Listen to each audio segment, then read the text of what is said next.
So we were dividing 8 and 32 hundredths and 16 by 16, right? So how many times can, well, first, I do not have a decimal in the divisor, do I? So do I need to do anything to the decimal in the inside?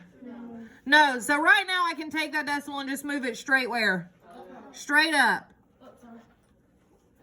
Okay, now how many times can 16 go into 8?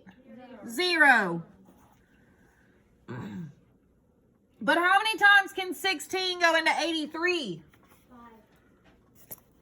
We agree with 5? 1. Wait, no, 1. Let's see. She said 16 times 5. 5 times 6 is 30. So I'm going to write my 0, carry my 3. 5 times 1, 5 plus 3 more, 8. So do we agree it goes in 5 times? Okay, so I'm going to write a 5 where? Above the 3. So now 5 times 16 is 80. And 83 minus 80 3. is 3. What do I need to do? Bring down my 2. Okay. How many times can 16 go into 32? 2 times. So where does that 2 go? Above the 2. 2 times 16 is 32. And 32 minus 32 is 0. So do I need to keep going? Okay. So our answer is not just 52 hundredths, but if we had dollar signs, this would be 52 what? Cents. This, not $52. This would be 52 cents. So how much does one of those notepads cost? 52 cents. Now I want to check that real quick. We've been doing this with fractions, but I want to check it with whole numbers too. So what 2 numbers would I multiply? 52 cents times what? 16. So let's do that. 52 cents times 16.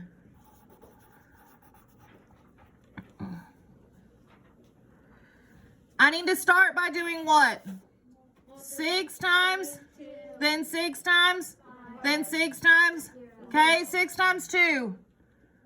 12. So write my 2, carry my 1. 6 times 5 plus 1 more.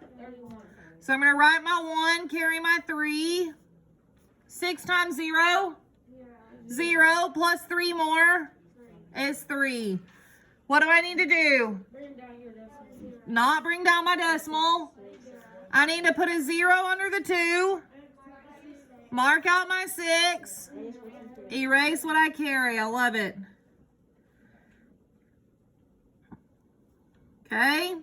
Now, I need to multiply what?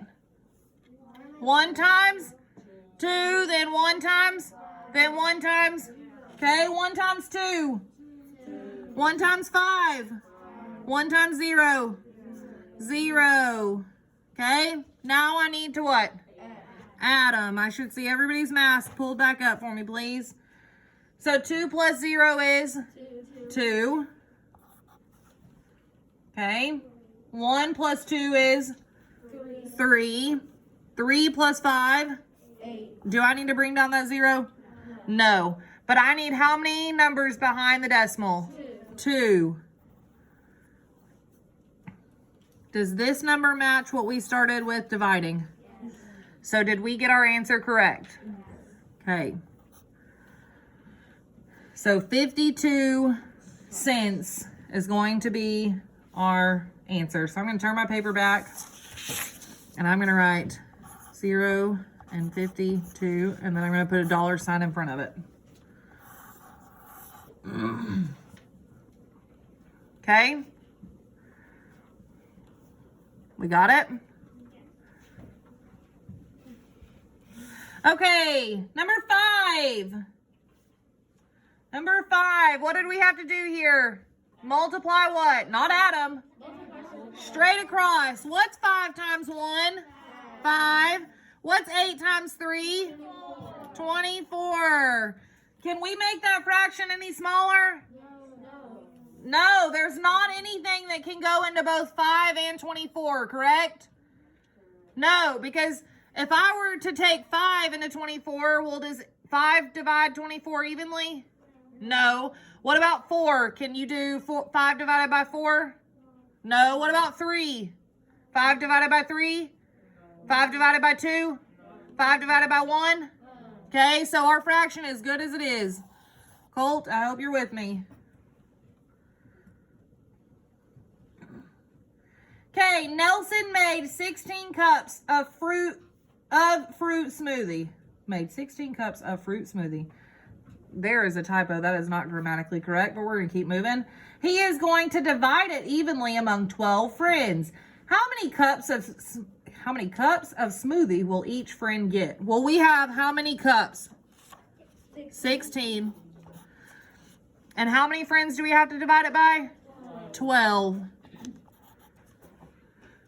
Okay. Now, which number goes inside and which number goes outside? 16 goes inside. 16 goes inside. 12 goes outside. How many times can 12 go into 16? Once. 16 minus 12 is? 4. So if we put this all back together, we get what? 1 and 4/12. Is there something that could divide and make 4/12 smaller? Tell me what 4 divided by 3 would be. Can you do that? No. Okay, so 3's not it. What else? Oh, 4. What will we divide? If we do it on bottom, we also do it on top, right? So 4 divided by 4 is 1. And 12 divided by 4 is 3. So you could have 1 and 4/12 or 1 and 1/3. Either one of those will work.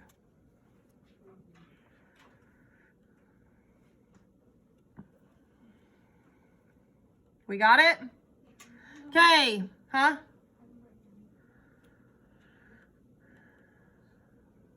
Okay.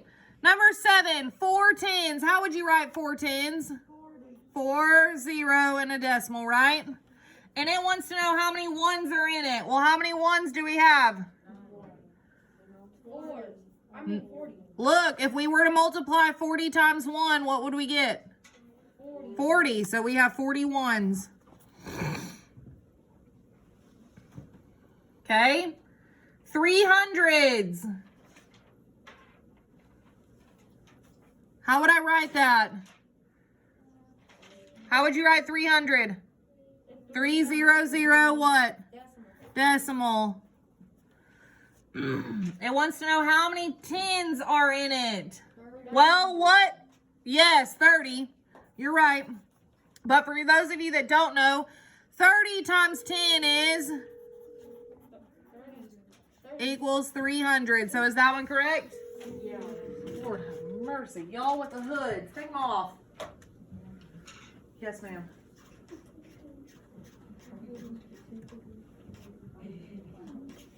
Yes, the books are laying on the front table. He needs 3 math books and a reading book.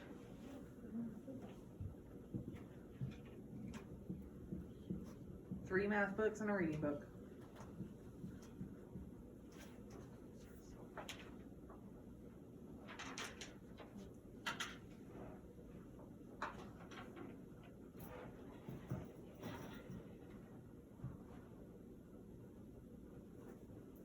Okay, thank you. Okay, moving on. How would you write 6 ones? 6 what? Decimal. 6 decimal. Okay, and it wants to know how many tenths. So what would I do to make it? Add a 0. Just add a 0. So how many are in it? 1. How many are in it? I heard it. 60. 60. Okay, 1/10. How would you write 1/10? How would you write 1/10? Not 1 decimal. Decimal 1, right? Sorry, I can't answer that. Okay, decimal 1, right? And I need it to be in what place? The hundreds. So how many zeros do I add to make it in the hundreds? 2. Huh? 1. So how many is 1/10 equal to? 10 hundredths. I keep getting like If you don't know your place value, you've got to know it. Okay. Number 8. If you multiply 5/4 by 9, will your answer be greater than or less than 9? greater than? I heard it. Greater than. Why is it going to be greater than? Because 5/4 is improper. What is a whole that has a denominator of 4? 4/4. So right now we're saying 9 times 4/4 or 1 is equal to what? 9. Okay, right? Now is this our fraction or do we have more than that? We have more than that. So really what they're saying here is 9 times 1 1/4 equals greater than or less than 9? It's going to be greater than because 9 times 1 is 9. And then we have our fraction, 1/4. Is that greater than? Greater than 9 or less than 9? It's greater than. Do y'all have any questions?